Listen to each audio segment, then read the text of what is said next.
Quelle est l'utilité sociale du scoutisme ? L'œuvre fondée il y a plus d'un siècle par le Britannique Baden-Powell rencontre toujours un grand succès en France. Il n'y a jamais eu autant de scouts dans le pays, près de 100 000 jeunes pour les seuls scouts et guides de France. Un sondage vient de paraître qui démontre l'impact positif du scoutisme sur la société française. De quoi factualiser ce que l'on pouvait peut-être déjà pressentir, Louis Dauphren. Oui, parce qu'on peut se dire comme ça que ça n'a rien d'étonnant. S'ils sont plus heureux que le reste de la population, à vrai dire, ils donnent de leur temps, ils reçoivent aussi beaucoup, ils sont habitués aussi à partager.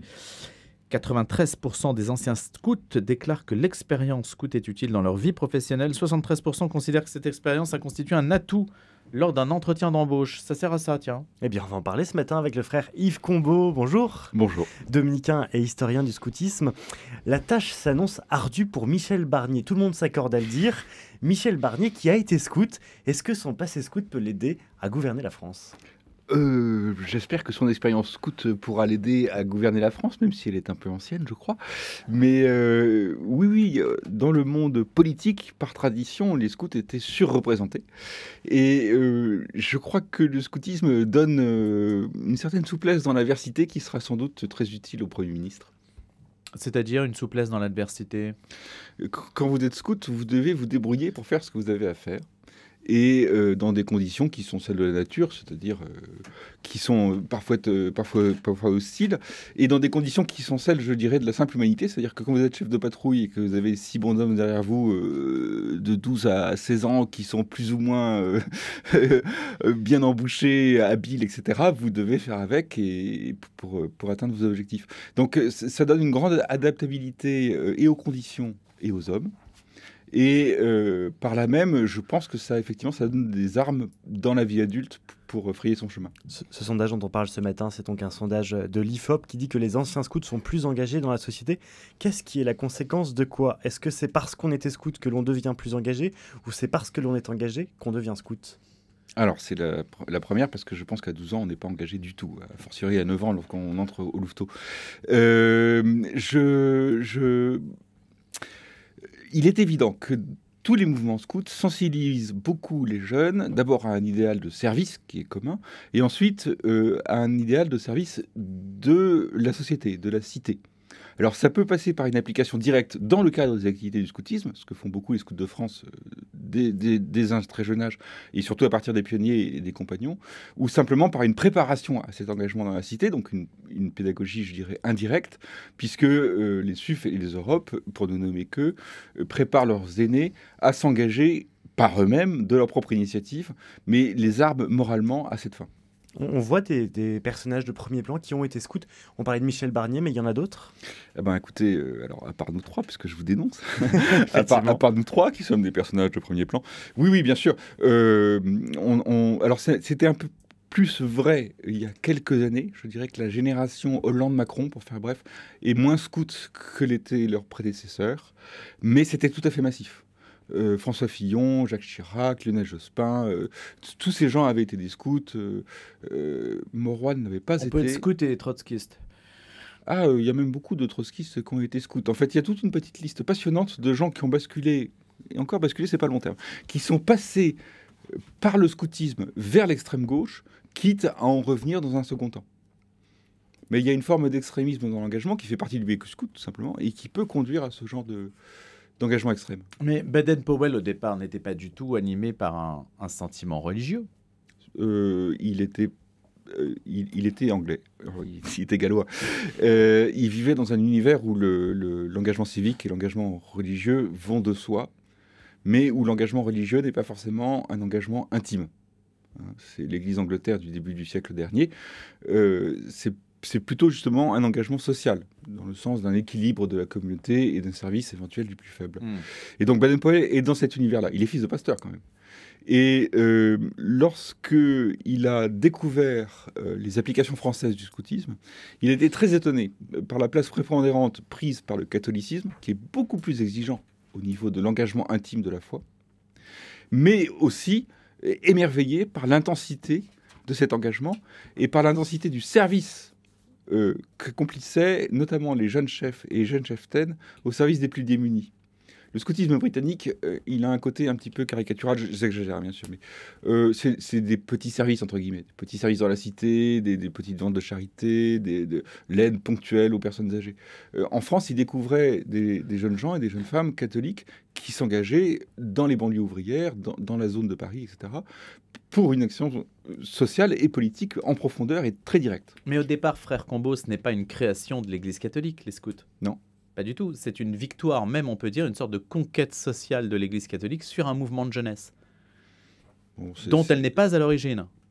Oui, alors Parce qu'on associe beaucoup le scoutisme à l'Église comme un mouvement d'Église, mais ce n'est pas le cas. D'ailleurs, le côté initiatique du scoutisme est un peu étrange par rapport à la liturgie, par rapport au décorum chrétien. Ah, non, vous me posez plein de questions. Alors d'abord, en rigueur historique, les catholiques n'ont pas inventé le scoutisme, mais ils s'y sont intéressés tellement vite qu'en fait, en France du moins, le scoutisme est né, s'est constitué, s'est cristallisé dans un univers de pensée qui était largement catholique et sous l'initiative de catholiques, même alors que les scouts de France n'existaient pas. C'est une question de moi. Mais dès le début, le scoutisme se cristallise en grande partie dans un contexte catholique. Deuxièmement, comment ça, il n'y a pas de dimension initiatique dans la liturgie et dans le rite chrétien ? Non, je dis que ça ne converge pas forcément avec ce qu'on connaît de l'initiation chrétienne. Voilà, C'est plus un éloge à la nature. Vous voyez ce que je veux dire, hein? Oui et non. Bon, bah écoutez, précisez. Bah, oui. Alors, dans le parcours pédagogie scout, je parle ici du scoutisme un peu plus traditionnel, le côté initiatique du scoutisme correspond en fait au parcours d'initiation, pour ne pas dire initiatique, de la formation chrétienne des adultes. Notamment le parcours du catéchuménat, qui procède par étapes avec des engagements successifs, l'appel de la communauté, le sacrement. Ce qu'on retrouve dans le scoutisme. Ce qu'on retrouve dans le scoutisme avec les engagements successifs, l'appel de la communauté à s'engager et la promesse ou le départ routier qui sont des sacramentaux, pour être précis, des quasi-sacrements. Et puis, la relation à la nature fait partie de la tradition catholique. Certes, aux alentours de 1900, aux alentours de l'arrivée, de l'irruption du scoutisme dans le paysage français, elle était un peu oubliée, mais pas entièrement. Et elle ne l'était pas en Allemagne, et elle n'était pas en Grande-Bretagne. La relation à la nature et le retour à la nature, la confrontation de soi à la nature et éventuellement l'harmonie dans la nature font partie du bagage chrétien. Mais vous pouvez très bien avoir un scoutisme païen et les Allemands, ça a été le cas en grande partie aussi. Hein. Oui, on peut imaginer. La méthode de Baden-Powell est très plastique, je dis. En France, il y a à peu près 80% du scoutisme qui est catholique. D'autres religions également ont leur mouvement de scoutisme. On voit aussi dans l'histoire du scoutisme que l'histoire du scoutisme est traversée des conflits de l'époque. On parlait tout à l'heure de la politique et la question de savoir si on peut être trotskiste et scout. Il y a aussi dans l'histoire du scoutisme, je pense notamment à l'après-guerre, un moment où le scoutisme est marqué par la politique aussi. Oui, alors en fait, c'est le moment. Le scoutisme, comment dire, s'était constitué dans une espèce de splendide isolement, non pas qui voulait se tenir à l'égard de la société, mais qui voulait surtout se tenir à l'égard de la politique, comme l'ensemble du catholicisme en général. Et à partir de la fin des années 30, la guerre et les années 40, on sent dans le monde catholique, sans parler du scoutisme, une sorte d'urgence de l'engagement. C'est la grande époque de Mounier, c'est la grande époque, c'est le début du catholicisme de gauche, c'est la grande époque des communautés de vie commune, des prêtres ouvriers, etc. Et aussi de la constitution de la démocratie chrétienne, qui est plutôt de centre-droit. Bon. Et au nom de l'Évangile, c'est là qu'est le nœud, au nom de l'Évangile, on se sent le devoir de s'engager dans la cité et dans la politique. Et qui s'engage dans la politique prend position. Et forcément, puisqu'on est en cadre démocratique. Et à partir du moment où on s'engage et on prend position, il y a eu effectivement des périodes de très forte polarisation, qui d'ailleurs ne sont pas tout à fait oubliées, parce qu'on les vit toujours aujourd'hui. Quelles sont-elles justement, ces polarisations du scoutisme? Parce que vu de l'extérieur, on ne sait pas forcément pourquoi il y a autant de familles, peut-être qui ne s'entendent pas aussi. Alors, il y a des différences pédagogiques, à proprement parler. Certains mouvements ont des méthodes tout à fait différentes d'autres mouvements. C'est au point que, dans quelques livres ou réflexions que j'avais publiées, je m'étais demandé s'il fallait parler du scoutisme au singulier. Tellement c'est différent. Tellement c'est différent. Ensuite, il y a une position ecclésiale qui peut être différente, c'est-à-dire un but que le mouvement se donne à lui-même quant à l'insertion du jeune dans l'Église, quant à l'insertion du jeune dans la vie chrétienne. Et il peut légitimement être différent d'un mouvement à l'autre. Et pour ce qui est de la politique, je dirais que aucun mouvement ne se prononce politiquement de façon directe. Certains ont été tentés de le faire, mais Dieu merci, ils se sont arrêtés avant Lesquels ? Ah bah, c'est pas très compliqué. Les scouts de France, pour ne blesser personne, on va parler d'époques anciennes. Les scouts de France, dans les années 70-80, penchaient très fortement dans un sens. Et c'est le moment où se structuraient les scouts d'Europe très fortement, très publiquement aussi, qui penchaient dans un autre sens. Donc gauche et droite, pour faire court. Pour faire court, gauche et droite. Et alors, si on veut gratter un peu plus, on peut trouver des filiations, disons, des filiations politiques, des filiations de sensibilité politique. Par exemple, aujourd'hui, je pense que il y a une tendance écologiste, centriste, sociétale, fortement représentée chez les scouts de France, scouts et guides de France, je ne crois pas prendre de risque en disant ça, tandis que les mouvements de centre-droit seront beaucoup plus représentés chez les SUF ou les Europes, ou plus à droite éventuellement. Mais il ne faut pas durcir. Là, je parle de sensibilité parce que d'abord, le chef scout ou le scout au fond des bois ne parle pas de politique parce que ça ne l'intéresse pas. Et ensuite, parce que chacun est naturellement libre de son parcours. Il y a des scouts identitaires quand ils vont au pèlerinage de Chartres. Oui, il y en a, oui. Comment vous regardez ce phénomène-là ? Alors, je le regarde d'abord parce que la revendication identitaire naît d'une frustration. Donc, c'est parce que vous êtes frustré d'expression de vous-même ou de rattachement à une communauté, de rattachement à une communauté visible d'appartenance. Donc le désir identitaire du jeune procède d'abord d'un déficit de propositions identitaires.